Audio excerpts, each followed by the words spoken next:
Hey crew, it's Pitt, and I'm back with some more esoterica. Today we are diving back into the works of Mr. Eliphas Levi. This is Transcendental Magic, it's Doctrine and Ritual. We are reading aloud and discussing as we go along the various points brought to light by the text. It's not the format for everyone, but people do find value in it, so you are more than welcome to tag along as we continue our exploration. Before we begin, however, if you are unfamiliar with me, any of my unconventional beliefs, or if at any point in time I lose you in the terminology, there will be several playlists linked in the corner above, in the box down below, along with the original source material and the link for my book where I teach you to do magic, so that you can get a better understanding of who I am and why I say the things that I do. With that being said, we're going to dive in and continue our exploration of Transcendental Magic as Doctrine and Ritual with Part 2, Chapter 15, The Sabbath of the Sorcerers. We return once more to that terrible number 15. That is the first time, right? I don't think he said terrible number in the last reference to 15. What's terrible about 15, right? People associate 13 with terrible, but that's mainly because of what happened to the Templars. I'm unfamiliar with 15 being an unlucky number. Symbolished in the tarot by a monster throned upon an altar, mitred and horned, having a woman's breast and the generative organs of a man, a chimera, a malformed sphinx, a synthesis of monstrosities. Below this figure we read a frank and simple inscription: the devil. Yes, we confront here the phantom of all terrors, the dragon of all theogonies, the Ottoman of the Persians, the Typhon of the Egyptians, the python of the Greeks, and the old serpent of the Hebrews. That fantastic monster, the nightmare, the croquet de montagne, the gargoyle, the great beast of the Middle Ages, and worse than all of this, the Baphomet of the Templars, the bearded idol of the alchemist, the obscene deity of Mendes, the goat of the Sabbath. The frontispiece to this ritual reproduces the exact figure of the terrible Emperor of Night, with all of his attributes and all of his characters. Let us state now, for edification of the vulgar, for the satisfaction of Monsieur le Comte de Merville, for the justification of the demonologist Baudin, for the greater glory of the Church, which persecuted the Templars, burnt magicians, excommunicated Freemasons, etc. Let us state boldly and precisely that all the inferior initiates of the occult sciences and profaners of the great arcanum not only did in the past, but do now and will ever adore what is signified by this alarming symbol. Yes, in our profound conviction, the Grand Masters of the Order of the Templars worshipped the Baphomet. That is definitely some Catholic influence right there, right? There is no reason to believe that at all. Right? I've not read extensively about the Templars, but I have read a lot, right? Not to the point of being an expert at all, but definitely enough to understand the history. And they were basically a order of bankers, right? There was some fortune seeking in the Middle East, absolutely, but for the most part, they were known for their usury, for lending out money. I have not, in my research at least, found any reference at all whatsoever to them worshiping Baphomet, right? Now, it is entirely possible that the Catholics, who, by the way, exterminated the Templars because they owed them money, would say that they worship Baphomet so that they would have a justification for the Friday the 13th killing of all of the people in a coordinated attack. Right? That's absolutely within the realm of the Catholic Church. I have not seen any reference whatsoever, even within the writings of the Catholic Church, saying that they worship Baphomet. That does not mean that they don't exist, but I would be willing to bet that if they do exist, they came from the Catholic Church. Yes, in our profound conviction, which means unfounded assumption, the Grand Masters of the Order of the Templars worshipped the Baphomet and caused it to be worshipped by their adepts. Yes, there existed in the past, and there may be still in the present, assemblies which are presided over by this figure, seated on a throne and having a flaming torch between the horns. But the adorers of this sign do not consider, as do we, that it is the representation of the devil. On the contrary, for them is that of the god Pan, the god of our modern schools of philosophy, the god of the Alexandrian theurgic school, and of our mystical Neoplatonist, the god of Lamartine and Victor Cousin, the god of Spinoza and Plato, the god of the primitive Gnostic schools, the Christ also of the dissident priesthood. All right, so these are all disparate beliefs, right? You can say that it is the same God. Pan is the god of nature. It is not at all identified, except arbitrarily, with Baphomet, right? It is about procreation, yes. It is about lust in a large part. It is about letting go and drinking and partying and all of that. That's all associated with Pan, no problems. But it is not associated with murder. It's not associated with dark rites. It's not associated with black Sabbaths or anything along that nature. None of that, right? And so to associate Baphomet with Pan is already stretching it. I get it. They got horns. They got cloven feet. Okay, whatever. Not necessarily the same at all. Pan is the personification of nature, the bestial side of man even, but not the malicious side of man, which is what is attributed to Baphomet. Now, once again, saying that the Neoplatonist and Plato worshipped Pan is a little bit of a stretch, right? If you haven't read Plato, I guess you could assume that because of the pantheon, but if you've read Plato, you would know that he was a monotheist along the lines that I am, right? That there is no incarnation of God, that God is nature, right? And Pan is a personification that was associated with the people around Plato, but there is no reason to believe that Plato himself worshipped Pan. I do believe that he has relayed a couple of the fables of Pan, but not necessarily in a way that is, this is a fact, right? This is my God at all. He was closely associated with Socrates, and Socrates died for his monotheism. He absolutely refused to acknowledge the gods of Greece, and that's why they made him kill himself, right? That's what he was convicted of, corrupting the youth by convincing them that there was not this God that everybody else was worshiping, that the pantheon of gods that the Greeks worshiped were not worth worshiping. And so they condemned him to death, and he said, it is better to die than to live in the truth. And so he took the poison. He didn't go into exile. He didn't attempt to run away. He didn't try to buy his way out of it. He accepted his fate.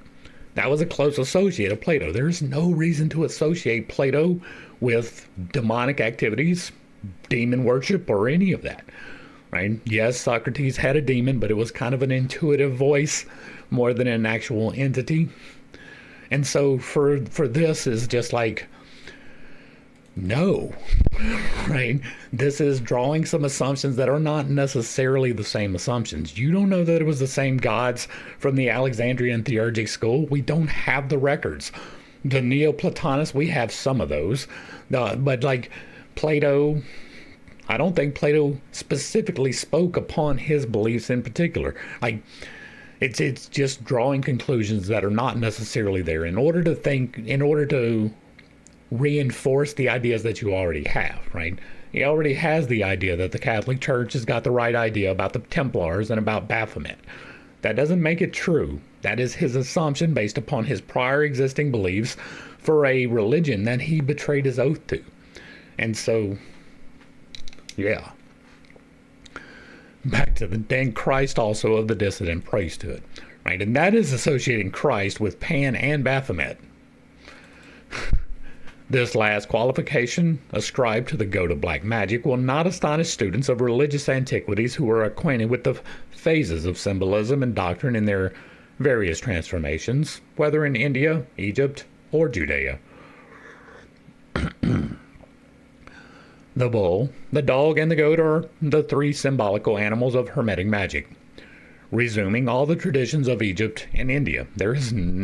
That is interesting, right? This is not what we see with the Sphinx that has been quoted so many times. There's an eagle and there's a bull, but there's no dog and there's no goat.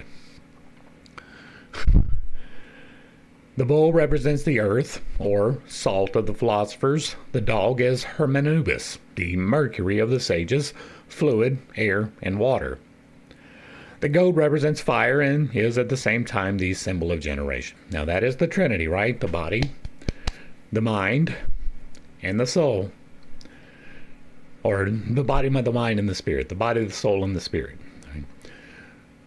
Two goats, one pure and impure, were consecrated in Judea. The first was sacrificed in expiation for sins.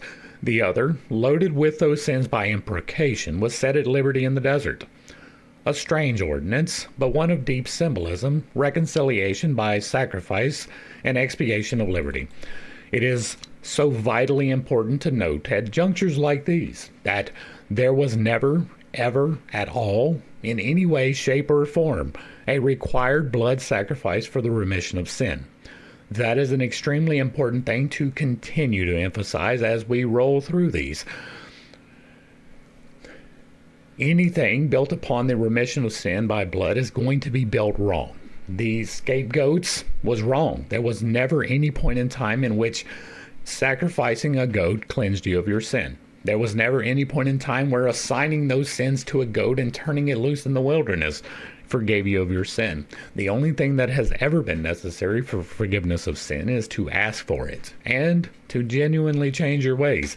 Those are the only two requirements for forgiveness. There is no blood, there is no water, there is no real ceremony involved. It is simply going to God and being like, hey, I messed up. Can you give me another shot? And he's like, yeah, I got you, bet. It is important to note that every time.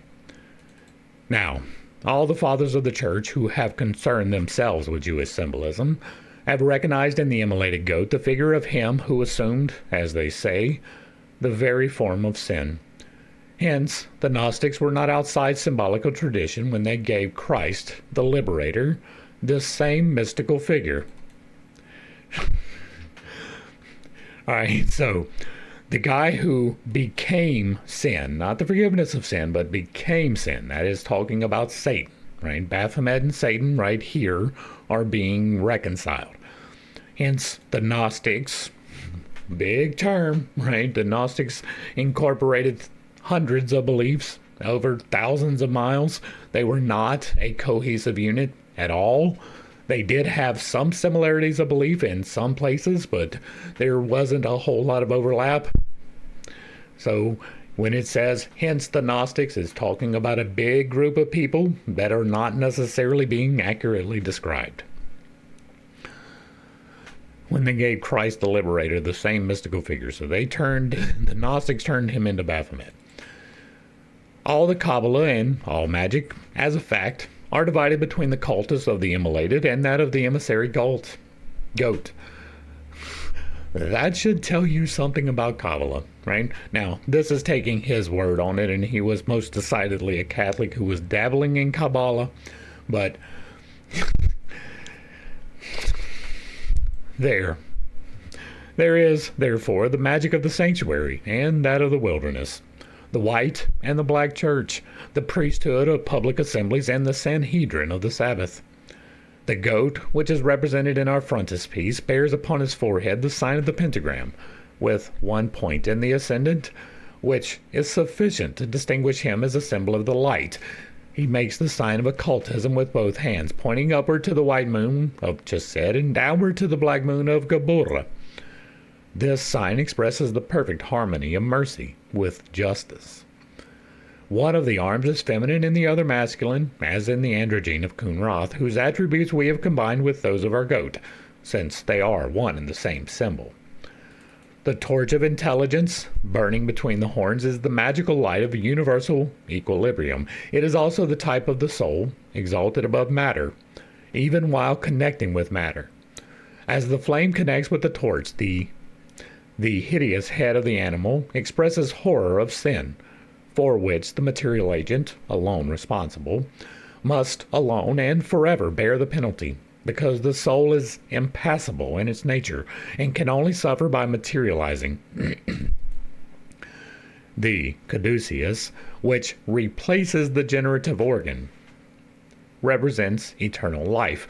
We have talked before about how that is not a phallus, right? The caduceus is not replacing the generative organ. It is the rod of alchemy, as we just talked about yesterday. It is your spinal column. That is the caduceus. The two snakes entwining it is the light and dark energies that you can manipulate. That is the representation in the most accurate way that I see it. I have not seen any evidence at all whatsoever to implicate that the caduceus would be a penis. The scale-covered belly typifies water. The circle above it is the atmosphere. This is not the caduceus. Right? This is a different symbol, right? It has a caduceus attached, but the caduceus is the staff with the snakes entwined. It's not even the Tao with the snakes entwined. It is a staff with the snakes entwined. The feathers, still higher up, signify the volatile. Lastly, humanity is depicted by the two breasts and the androgyne arms of the Sphinx of the occult sciences. Behold, the shadows of the infernal sanctuary dissipated. Behold, the Sphinx of medieval terrors divined and cast from his throne. Commodo sedisti Lucifer. The dread Baphomet, henceforth, like all monstrous idols, enigmas of antique science and its dreams, is only an innocent and even pious hieroglyph. How should man adore the beast, since he exercises a sovereign power over it? Let us affirm for the honor of humanity that it has never adored dogs and goats any more than lambs and pigeons. In the hieroglyphic order, why not a goat as much as a lamb? On the sacred stones of Gnostic Christians of the Basilidian sect, the representations of Christ under the diverse figures of Kabbalistic animals, sometimes a bird, at others a lion, and again a lion or bull-headed serpent.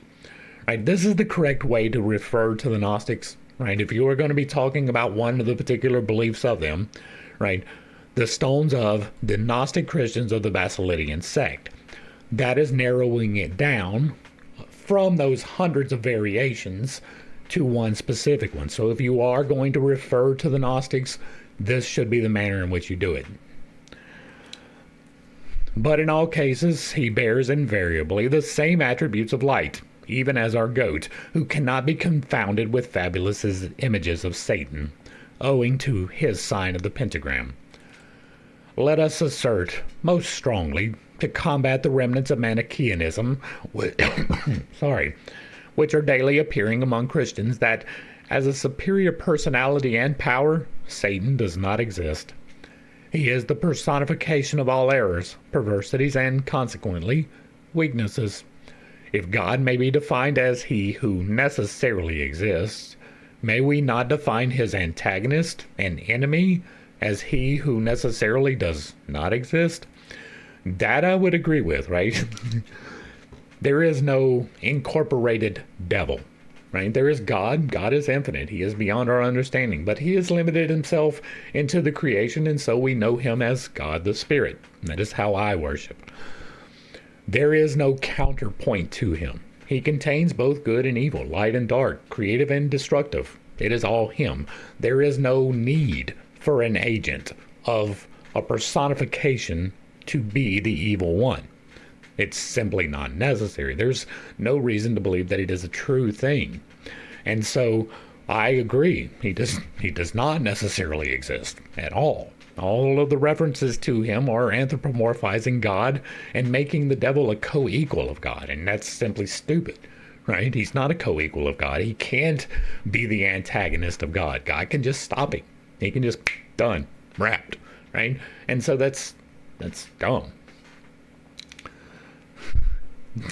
The absolute affirmation of good implies the absolute negation of evil, and so also in the light, shadow itself is luminous. Thus, erring spirits are good to the extent of their participation in being and in truth. There are no shadows without reflections, no nights without a moon, phosphorescence, and stars. If hell be just, it is good. No one has ever blasphemed God. The insults and mockeries addressed to his disfigured images attain him not. I kind of agree with that too, right? You can like deliberately work against the will of God, and that would be a blasphemy. But most of the things that are considered blasphemies are just pedantic. We have named Manichaeanism, and it is by this monstrous heresy that we shall explain the aberrations of black magic, the misconstrued doctrine of Zoroaster, and the magical law of two forces constituting universal equilibrium, the law of genders, have caused some illogical minds to imagine a negative divinity, subordinate but hostile to the act of divinity. That is quite literally describing Satan, or Lucifer, or Baphomet. Right? Illogical minds, indeed. Thus, the impure duad comes into being. Men were mad enough to have God, and have means to cut in half. Right? It sounds like a different word. And the Manichaeans imagined a trinity of night. This evil god, product of sectarian fancies, inspired all manias and all crimes. Sanguinary sacrifices were offered to a monstrous idolatry, replaced by true religion. Sanguinary sacrifices is blood sacrifice, right? You are draining the blood of the animal. That is how they killed the goats and the sheep and the chickens and the pigeons and all of those things, right? They were all monstrous idolatry. Every single instance of sanguinary sacrifice is monstrous idolatry. Monstrous idolatry replaced the true religion. Black magic introduced the transcendent and luminous magic of true adepts, and horrible conventicles of sorcerers, ghouls, and striges took place in caverns and desert places. For dementia soon changes into frenzy, and from human sacrifices to cannibalism there is only one step. That is true. Eat my blood, drink my blood. Eat my flesh, drink my blood. The mysteries of the Sabbath have been variously described, but they figure always in grimoires and in magical trials. The revelations made on the subject may be classified under three heads. 1. Those referring to a fantastic and imaginary Sabbath. 2. Those which betray the secrets of the occult assemblies of veritable adepts. 3. Revelations of foolish and criminal gatherings, having for their object the operations of black magic. For a large number of unhappy men and women given over to these mad and abominable practices, the Sabbath was but a prolonged nightmare, where dreams appeared realities and were induced by means of potions, fumigations, and narcotic frictions. Baptista Porta, whom we have already signalized as a mist of fire, gives, in his natural magic, a pretended recipe for the sorcerer's unguent, by means of which they were transported to the Sabbath. It is a composition of child's fat, of aconite boiled with poplar leaves, and some other drugs, the whole mixed with soot, which could not contribute to the beauty of the naked sorceress who repaired to the scene anointed with this pomade. Right, this is just an unattainable, right? This is one of those things to discourage you from practicing black magic. You don't have to do any ceremonies to do black magic any more than you have to do ceremonies to do white magic. All of them are limiting factors. All of them that we have seen in here have been prohibitive, right? You have to use costly materials, hard to obtain materials, impossible to obtain materials. Child's fat, you got to be dedicated to something to get that. That is for sure, right? There is another and more serious recipe given by Baptista Porta, which we transcribe in Latin to preserve its grimoire character. Recipe: suem coram vulgare, pentaphyllon vespertilionis, sanguinium salanum, somniferum et oleum. The whole boiled and incorporated to the consistence of an unguent.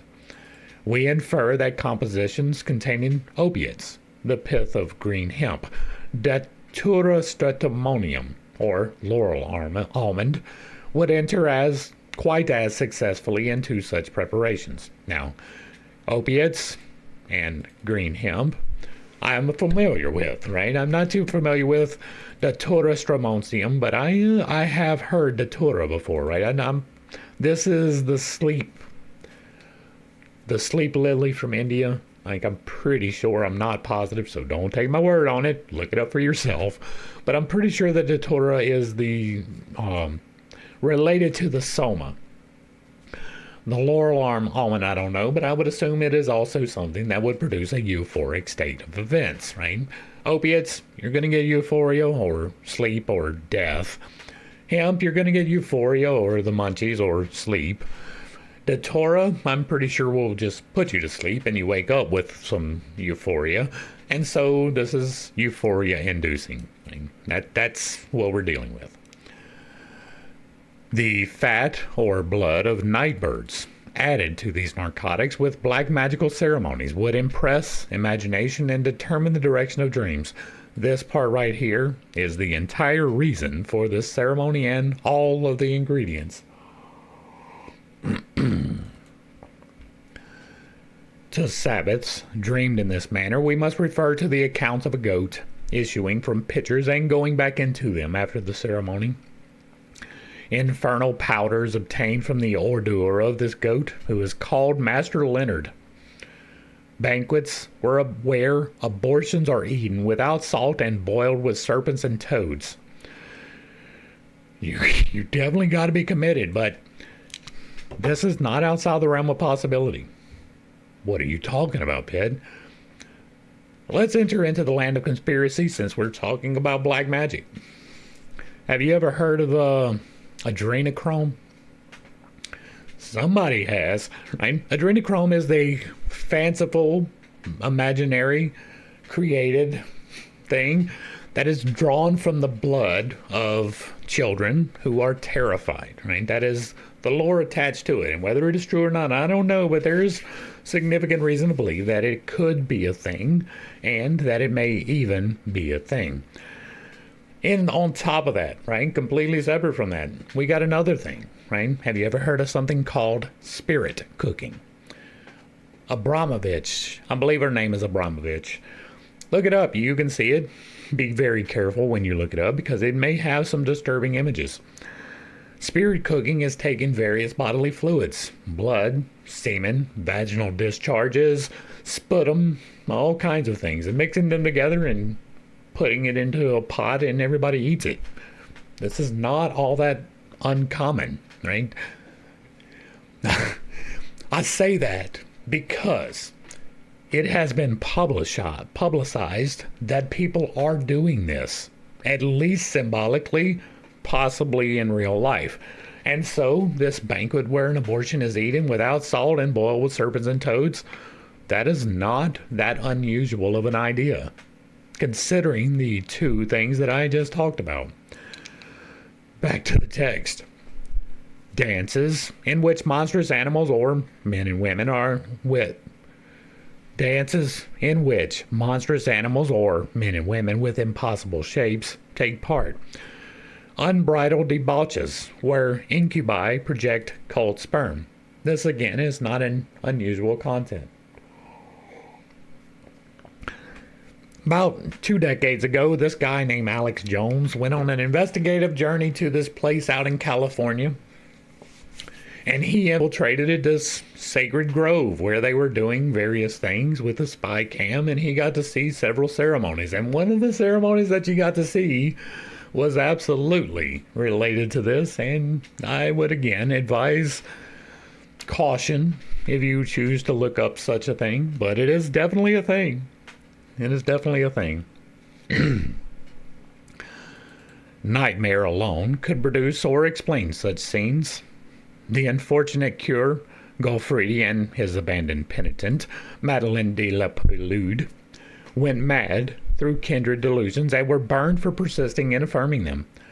We must read the dispositions of these diseased beings during their trial to understand the extent of the aberration possible to an afflicted imagination. But the Sabbath was not always a dream. It did exist in reality. Even now, there are secret nocturnal assemblies for the practice of the rites of the old world. Just gave you some examples, some of which, the assemblies, have a religious and social object, while that of others is concerned with orgies and conjurations. From this twofold point of view, we propose to consider and condemn the true Sabbath, of the magic of light in one case and the magic of darkness in the other. When Christianity prescribed the public exercise of the ancient worships, the partisans of the latter were compelled to meet in secret for the celebration of their mysteries. Initiates presided over these assemblies and soon established among the varieties of the worships a kind of orthodoxy, more easily facilitated by the aid of magical truth, because prescription unites wills and gathers up the bonds of brotherhood between men. Thus, the mysteries of Isis, of Ceres Eleusinia, of Bacchus, combined with those of the good goddess and primeval Druidism. And once again, we only have Catholic records of Druidism. We have no idea how they actually worshiped or what they actually believed. Right, the Catholics and the Romans are the only records we have, and both of them were in direct opposition to them, and so we have to take anything that they say about them with salt. Right, it's the savage myth. The meetings took place, usually, between the days of Mercury and Jupiter, or between those of Venus and Saturn. The proceedings included the rites of initiation, exchange of mysterious signs, signing of symbolical hymns, the cementing of union at the banqueting board, the successive formation of the magical chain at table and in the dance, and finally, the meeting broke up after renewing pledges in the presence of the chiefs and receiving instructions from them. The candidate for the Sabbath was led, or rather carried, to the assembly, and his eyes were covered by the magical mantle in which he was completely enveloped. He was led between the immense fires, while alarming noises were made about him. When his face was bared, he found himself surrounded by infernal monsters, and in the presence of a colossal and hideous goat, which he was commanded to adore. Ride the goat, baby, ride the goat. Somebody got that reference too.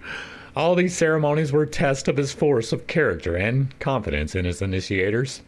The final ordeal was most decisive of all because it was at first sight humiliating and ridiculous to the mind of the candidate. He was commanded, without circumspection, to kiss, respectfully, the posterior of the goat. Yeah, that's what he was supposed to do with the goat. That's exactly what you're supposed to do with the goat. Once again, look it up at your own discretion. Be cautious. Ride the goat. If he refused, his head was again covered, and he was transported to a distance from the assembly with such extraordinary rapidity that he believed himself whirled through the air. If he assented, he was taken round the symbolical idol, and there found not a repulsive and obscene object, but the young and gracious countenance of a priestess of Isis or Maia, who gave him a maternal salute, and he was then admitted to the banquet. As to the orgies, which in many assemblies followed the banquet, we must beware of believing that they were generally permitted at these secret agape. This is again a misuse of the word agape. Agape is unbounded love. It has nothing to do with anything that has just been discussed, right? It is true unconditional love, like a father to a child. That is agape, or a mother to a child, right? Not even a mother and a father together, but the love that you have for your children, right? The unbridled, complete love. And that has nothing to do with these ceremonies. At the same time, it is known that a number of Gnostic sects practiced them in their conventicles during the early centuries of Christianity. That is true, and the Christians have tried to blame every Gnostic for that, even though there is a wide disparity in their beliefs. Like, some of the Gnostics were purely debauched, right? They were given over to the sins of the flesh completely. And some of them abstained from it completely. You cannot say that they had the same doctrines, right? They were absolutely diametrically opposed, opposite ends of the coin completely. Back to the text. The flesh had its Protestants in those ages of asceticism, and compression of the senses was inevitable and can occasion no surprise. But we must not accuse transcendent magic of the irregularities it has never authorized. Isis is chaste in her widowhood. Diana Panthea is a virgin. Hermanubis, possessing both sexes, can satisfy neither. The hermetic hermaphrodite is pure. Apollonius of Tyana never yielded to the seductions of pleasure. The Emperor Julian was a man of rigid continence. Plotinus of Alexandria was ascetic in the manner of his life. Paracelsus was such a stranger to foolish love that his sex was suspected. Raymond Lully was initiated in the final secrets of science only after a hopeless passion, which made him chaste forever. We will point out, once again, you are not meant to be chaste forever. You are not meant to not have sex ever in your life. You are not meant for that. Almost certainly. Now, there are a very few people scattered out there that are. All of the experiences are valid.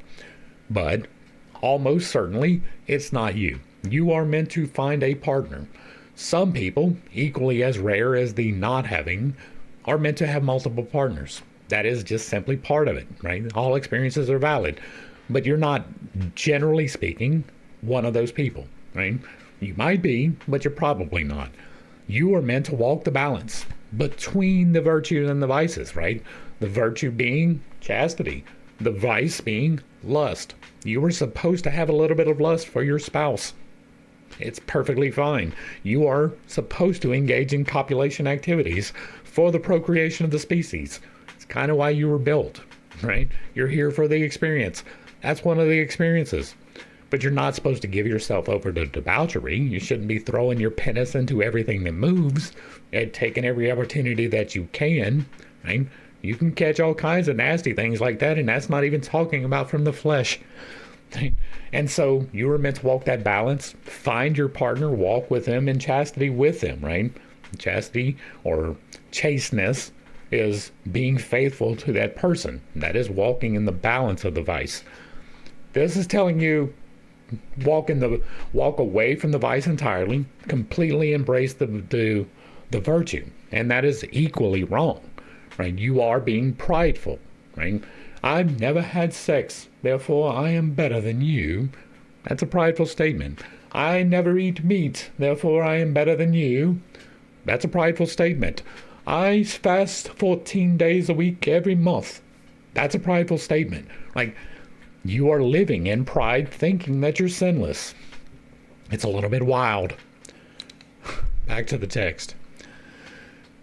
It is also a magical tradition that pentacles and talismans lose all their virtue when he who wears them enters a house of prostitution or commits an adultery. Not all pentacles are imbued with the same energy. Not all rules hold. The Sabbath of orgies must not, therefore, be considered as that of the veritable adepts. With regard to the term Sabbath, some have traced it to the name of Sabbatius, and other etymologies have been imagined.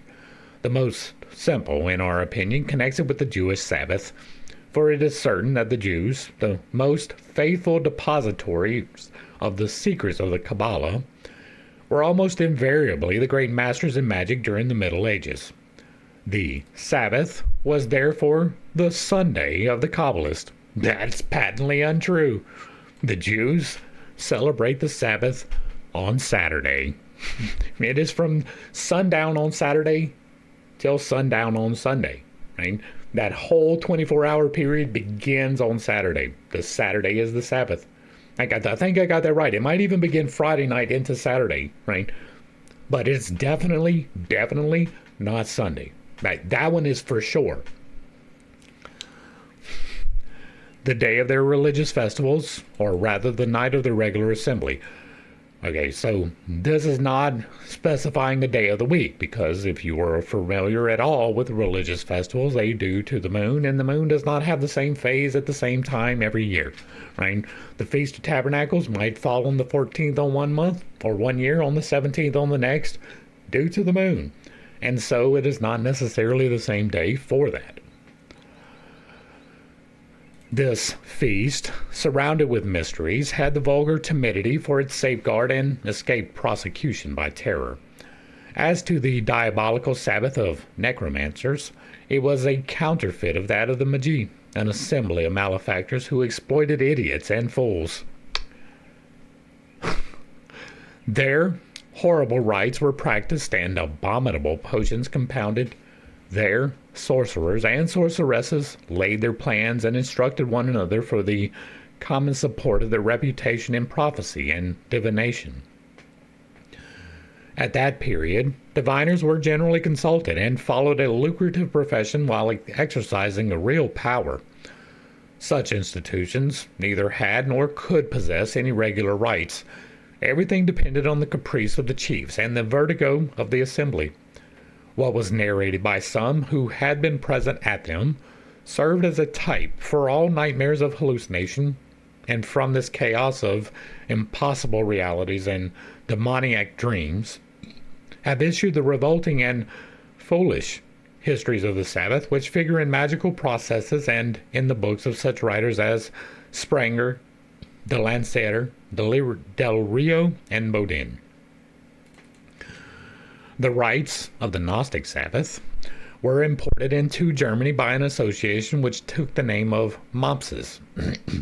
It replaced the Kabbalistic goat by the Hermetic dog, and the candidate, male or female, for the order initiated women, was brought in with eyes bandaged. The same infernal noise was made in their neighborhood, which surrounded the name of the Sabbath with so many inexplicable rumors.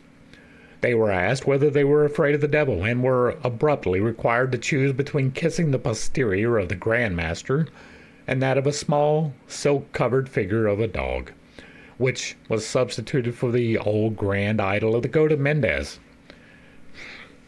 The sign of recognition was a ridiculous grimace, which recalls the phantasmagoria of the ancient Sabbath and the mast of the assistants. For the rest, their doctrine is summed up in the cultus of love and license. The association came into existence when the Roman Church was persecuting Freemasonry. The Mopses pretended to recruit only among Catholics, and for the oath at reception they substituted a solemn engagement upon honor to reveal no secrets of the order.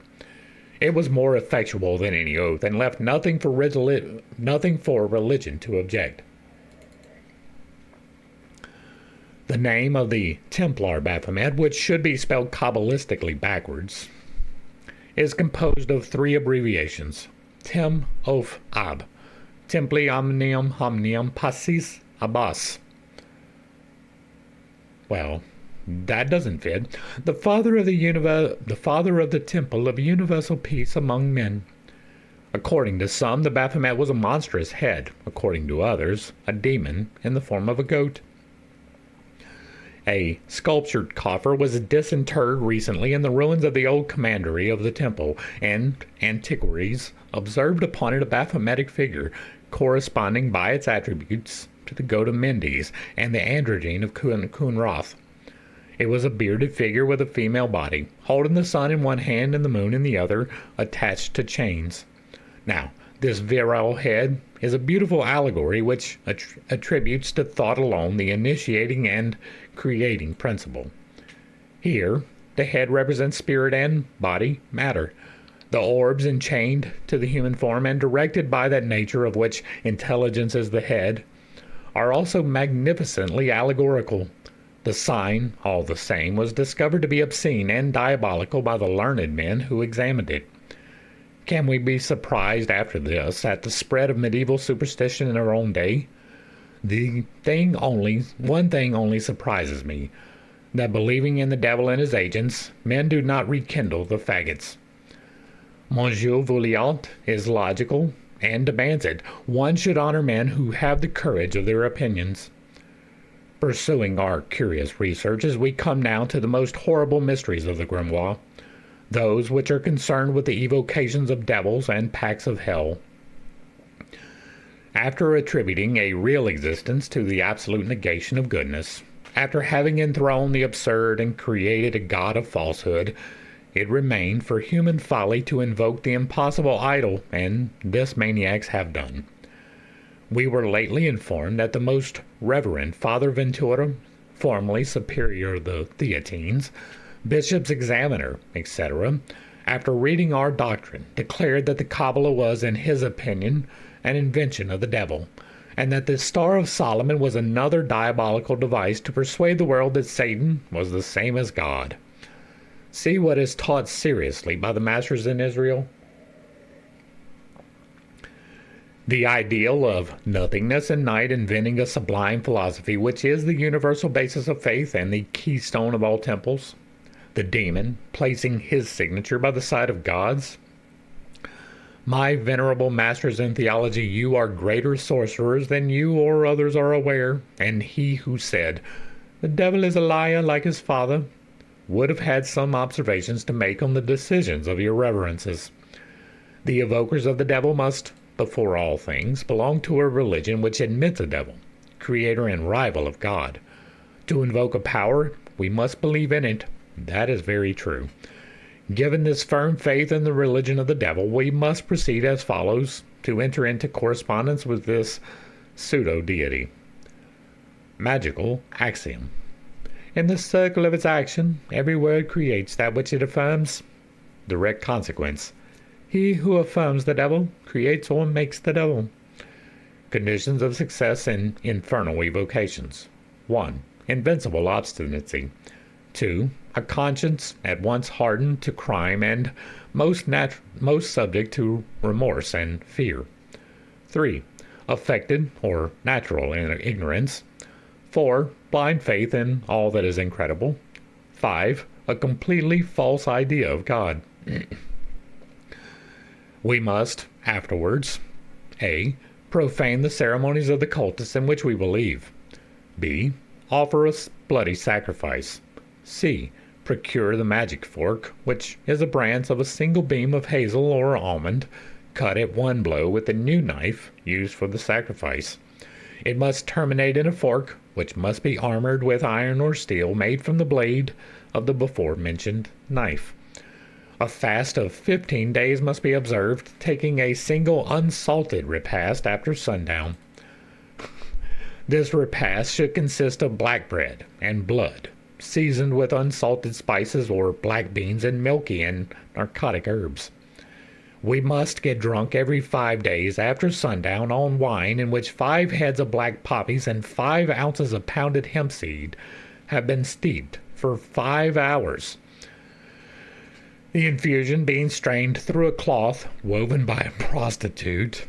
Strictly speaking, the first cloth which comes to hand may be used, should it have been woven by a woman. Your boy does not hide his misogyny. The evocation should be performed on the night between Monday and Tuesday, and that between Friday and Saturday. A solitary and condemned spot must be chosen, such as a cemetery haunted by evil spirits, an avoided ruin in the country, the vaults of an abandoned convent, a place where some murder has been committed, a druidic altar, or the old temple of idols. A black, seamless, and sleeveless robe must be provided. A leaden cap emblazoned with the signs of the moon, Venus, and Saturn. 2 candles of human fat set in black wooden candlesticks, carved in the shape of a crescent.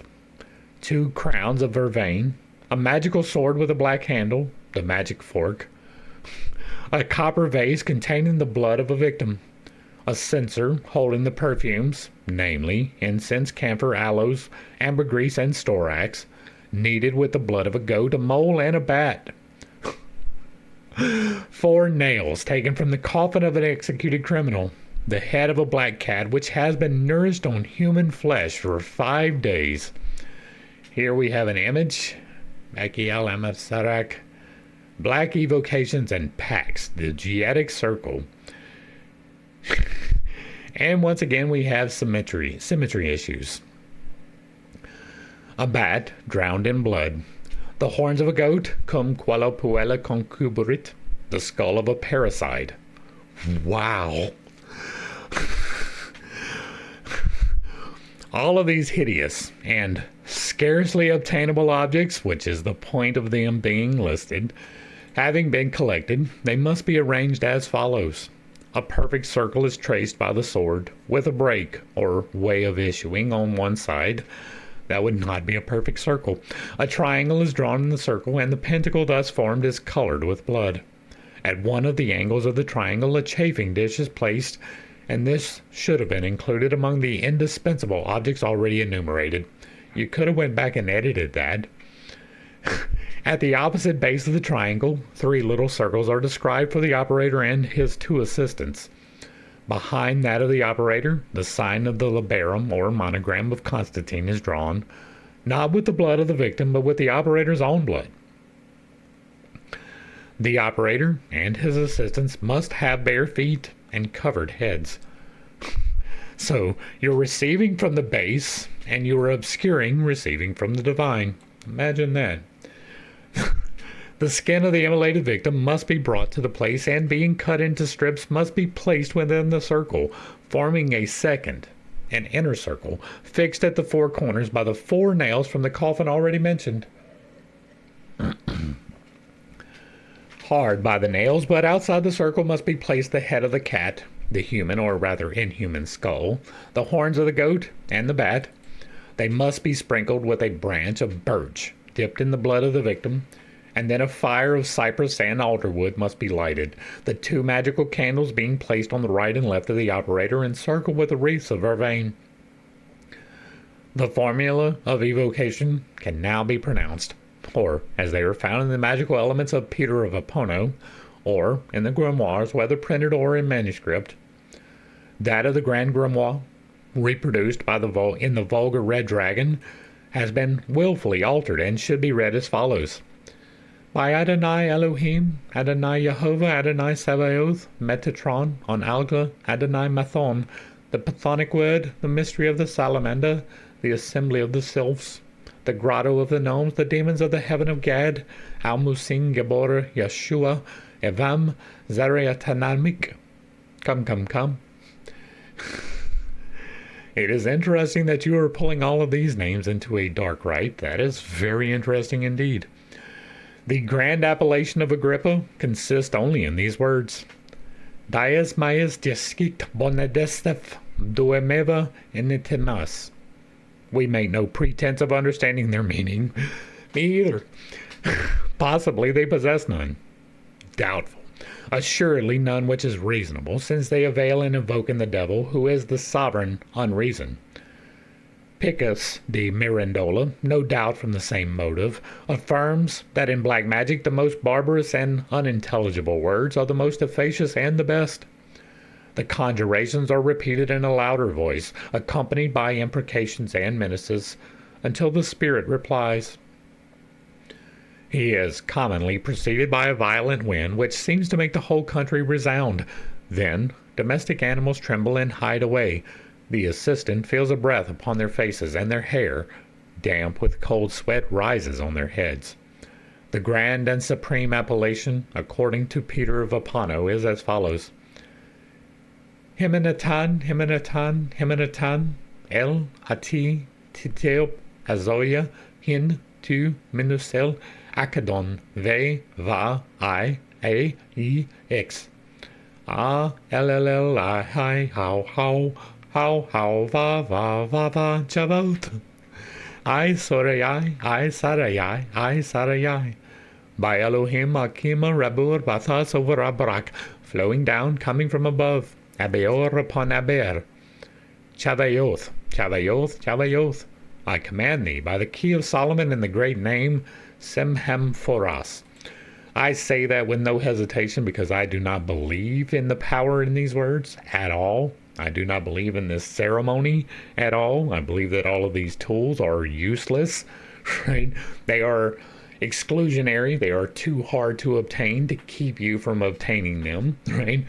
And so that you cannot, in good faith, practice the ritual that is being described here. And so it holds absolutely no power. It is there to mislead and misguide those who are seeking any kind of knowledge whatsoever. The ordinary signs and signatures of demons are given below because, the demons are just going to sign their name so that you can faithfully reproduce them. That absolutely makes sense. Especially since names are binding, right? That absolutely makes sense that the demons that you are asking is going to give you exactly the name that you are supposed to use to be able to command them. That is an absolute fact. It makes absolute sense that these entities would do so. But They are those of the inferior demons, and here follow the official signatures of the princes of hell, attested judicially. Oh, Monsieur de la Comte Merville, and preserved in the archives of justice as convicting evidences for the trial of the unfortunate Urbain Grandier. How many witches were burned in Salem? 0?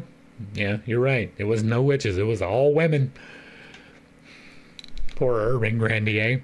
Right? He may have been on some nefarious stuff, but it is almost certain that this is not a signature of anything.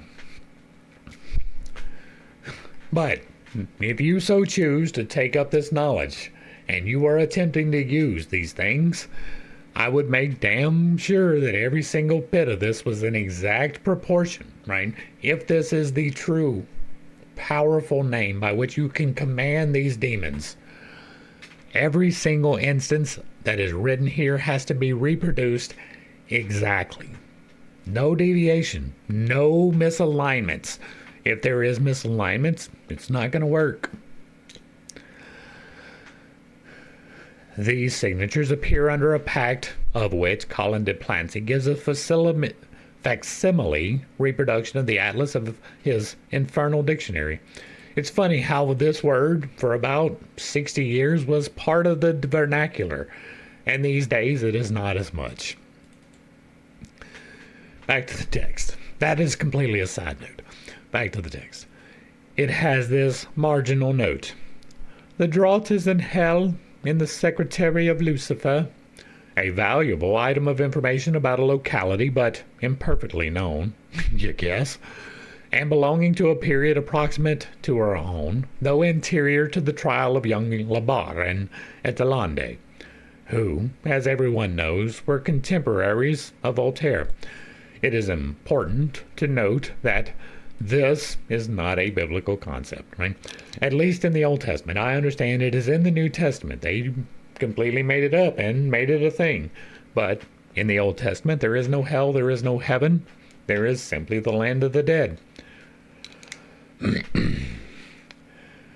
Evocations were frequently followed by pacts written on the parchment of goatskin with an iron pen and blood drawn from the left arm. The document was in duplicate. One copy was carried off by the fiend, and the other swallowed by the willful reprobate. The reciprocal engagements were that the demon should serve the sorcerer during the given period of years, and that the sorcerer should belong to the demon after a determinate time. The Church, in her exorcisms, has consecrated the belief in all these things, and it might be said that black magic and its darksome prince are the true, living, and terrible creation of Roman Catholicism. That is probably really true. Like, I don't know that I would attribute the creation of black magic to the Catholics, because it is almost certain that it existed in some form probably about 12,000 years ago. See the disaster cycle. Probably about 6,000 years ago. See the disaster cycle. Maybe even today. See the disaster cycle. That they are even, it's special in characteristic work. For priest invent, not God. So do true Catholics cleave from the bottom of their heart to the consecration and even the regeneration of this great work, which is the philosophical stone of the official and positive cultus. In thieves' slang, the devil is called the baker by malefactors. All our desire, and we no longer speak from the standpoint of the Magus, but as a devoted child of Christianity and of that church to which we owe our earliest education and our first enthusiasms. Again, we will point out Mr. Levi's history, according to the biography from this very playlist. He started off trying to be a priest. He took vows. He forsook those vows to go marry a child. He forsook the vows to the child to start being a Mason, right? I don't know that that was necessarily the order, but he forsook the vows to the child. He tried to become a Mason. He forsook those vows. He became a Magi, and he forsook those vows. And he is telling you right here that he was going to return to the Catholic Church. Again, right? This is like the fourth instance that we've seen from this book alone that he did not believe these things. He was not intending to stay here. He was making money. All our desire, we say, is that the phantom of Satan may no longer be able to be termed the baker for the ministers of morality and the representatives of the highest virtue. Will they appreciate our intention and forgive the boldness of our aspirations in consideration of our devoted intentions and the sincerity of our faith? The devil-making magic which dictated the grimoire of Honorius, the Enchiridion of Leo III, the exorcisms of the ritual, the verdicts of the inquisitors, the suits of Laubardemont, the articles of Willet Brothers, the books of Major de Fallu, de Montalembert, de Milleville, the magic of sorcerers and of pious persons who are not sorcerers, is something truly to be condemned in the one and infinitely deplored in the other. It is, above all, to combat these unhappy aberrations in the human mind by their exposure that we have published this book. May it further the holy cause. And again, we have his intentions outlined for you right here. He had no intention of this being a magical work, right? The Catholic Church is absolutely diametrically opposed to you having the power to do anything for yourself, right? You have to go to them so that they can talk to God and give you forgiveness. You have to go to them and give them money so that they can give to the charity. You have to go to them so that they can read the Bible to you, because they did not want you to read the Bible in this time, right? All of these things are true about them. Their holy cause is keeping you in the dark.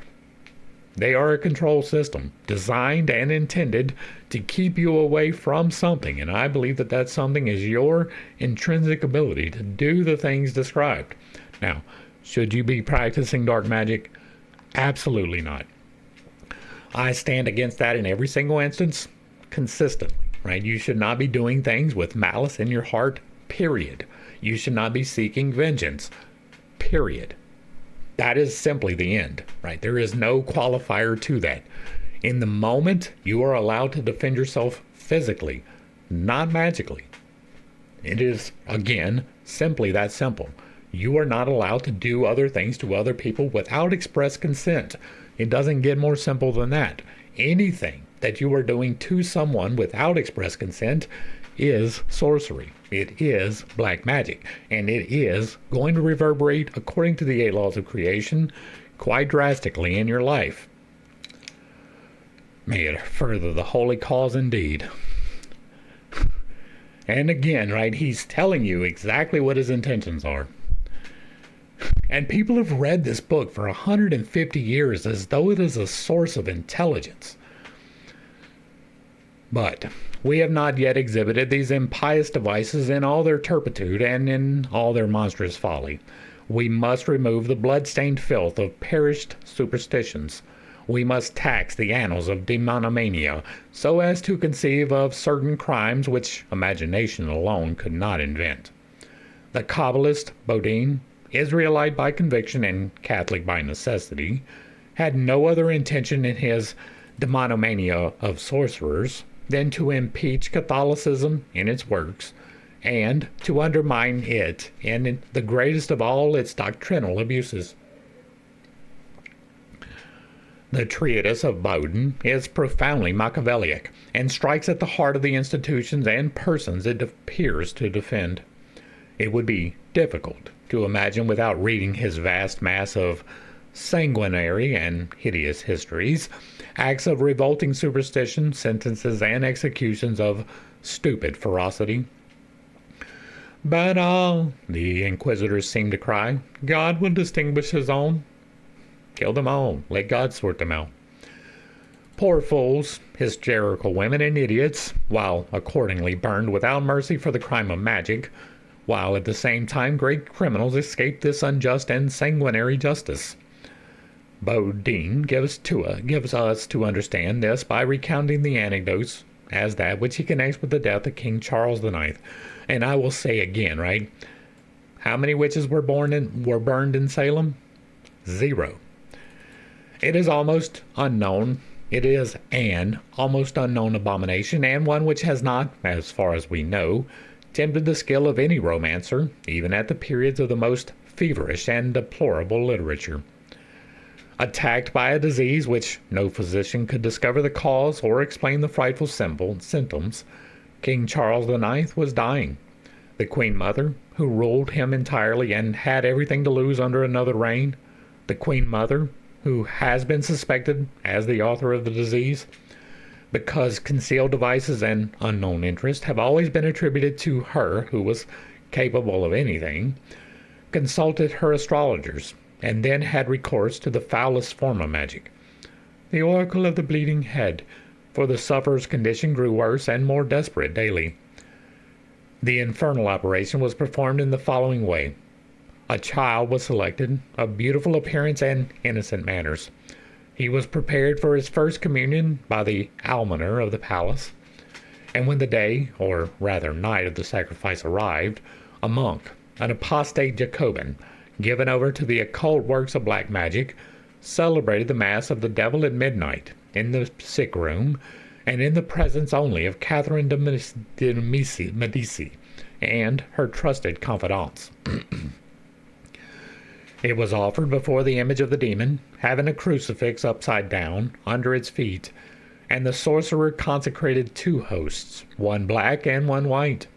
The white was given to the child, who was brought in clothed as for baptism, and was murdered on the steps of the altar immediately after his communion. His head, cut by one blow from the body, was set palpitating upon the great black host which covered the bottom of the paten, and then transported to a table where mysterious lamps were burning. The exorcism began. An oracle was besought of the demon in an answer by the mouth of the head to a secret question which the king dared not make aloud, and had confided to no one. A strange and feeble voice, which had nothing human about it, was presently heard in the poor little martyr's head, saying in Latin, "Vim patior," I am forced. At this reply, which doubtless pronounced to the sick man that hell no longer protected him, a horrible trembling seized the monarch. His arms stiffened, and he cried in a hoarse voice, "Away with that head! Away with that head!" and so continued screaming till he gave up the ghost. His attendants, who were not in the confidence of the frightful mystery, believed that he was pursued by the phantom of Coligny, and that he saw the head of the illustrious admiral. What tormented the dying man was not, however, a remorse, but a hopeless terror and an anticipated hell. This darksome magical legend of Bodin recalls the abominable practices and deserved fate of Gilles de Laval, Lord of Retz, who passed from asceticism to black magic and offered the most revolting sacrifices to conciliate the favor of Satan. This madman confessed at his trial that Satan had frequently appeared to him, but had always deceived him by promises of treasures which he had never given. It transpired from the judicial informations that the several hundred unfortunate children had fallen victims to the cupidity and atrocious fancies of this monster. And that is going to bring us to the end of the dark ritual, and hopefully I brought a little bit of enlightenment and not too much confusion to a somewhat difficult topic. I understand I hold some unconventional beliefs, and I have a tendency to step on toes when I relay those. It is not intentional, but I do not apologize for it. Once again, Mr. Levi has proven exactly what his motivations was in writing this book. He was trying to make money and to cloud the magical operations. Now, whether or not he actually operated on a magical level, who knows, right? He has recorded a couple of times that he tried things and they did not work. That's as close as we've seen him get to admitting anything. And the reason that it probably didn't work, we have 2 examples of right here, right? He gave up his oath to the Catholic Church. He gave up his oath to his wife. He gave up his oath to the Freemasons. He gave up his oath to magic. He went back to the Catholic Church, but that was always his intention. He never intended anything different. You can see that in this book. Right? He has shown us several times, twice in this chapter, that he was fully intending to go right back where he started. He didn't believe in this. He didn't devote the energy. He didn't devote the time. He didn't put it in there, right? He was making money, and he did. Right? This book still sells. That's wild. If you like what I'm doing over here, let me know down below. Give me a like, a share, or follow. Throw me a comment. If you agree or disagree with anything that was stated, put it in the box down below. And if it remains respectful, it gets to remain up. If there is another work you would like to see me discuss in the manner that we are doing here, drop that in the box as well. And if you really like what I'm doing, hit me with that super thanks. Consider joining for a membership or picking up a copy of my book where I tell you how to do this in the correct manner.